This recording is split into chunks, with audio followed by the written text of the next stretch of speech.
ఆదివాసీ ప్రధాన సమస్యలు పరిష్కరించాలని గురువారం ఆదిలాబాద్ పర్యటనకు రానున్న ముఖ్యమంత్రి రేవంత్ రెడ్డి తమ గోడు వినాలని ఆదిలాబాద్ ప్రధాన సంఘ నాయకులు శ్రీరామ్ రామకిషన్ కోరారు. గురువారం ఆదిలాబాద్ బస్టాండ్ వద్ద ఆయన మీడియాతో మాట్లాడారు.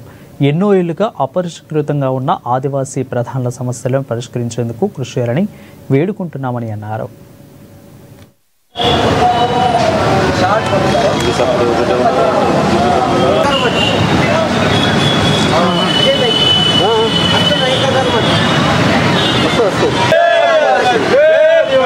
నాలుగో తారీఖు రోజున ఆదిలాబాద్ జిల్లా హెడ్ క్వార్టర్లో ముఖ్యమంత్రి వస్తున్నారు కాబట్టి నేను ముఖ్యమంత్రి గారికి ఆదివాసీ ప్రధాన సమాజ్ తరఫున నా యొక్క విజ్ఞప్తి, అయ్యా స్వతంత్ర వచ్చి 76 సంవత్సరాలు అయింది, ఐటీడీ స్టార్ట్ అయ్యి 56 సంవత్సరాలు అయింది, కానీ ఆదివాసీ ప్రధాన సమాజం ఎక్కడి గొంగడి ఎక్కడి ఉన్నది.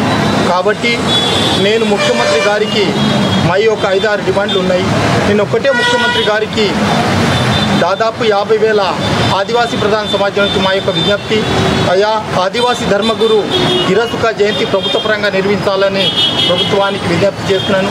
అలాగే ఐటీడీఏల ప్రతి సోమవారం కానీ మైదాన ప్రాంత కానీ కేంద్ర రాష్ట్ర పథకాలు కానీ ఈరోజు దాకా కూడా ఉమ్మడి జిల్లా ప్రధాన సమాజానికి మాకు అందటంలో విఫలైంది.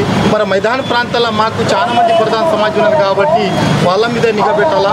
అట్లానే విద్య, వైద్య, వ్యవసాయ, సామాజిక, రాజకీయ, ఆర్థికంగా ఇవాళ మైదాన ప్రాంతాల్లో చదువుకున్న పిల్లలకు, యువతలకు జీవనోపాధి ఇప్పియాలా, మరి జాబ్లు ఇప్పియాలా.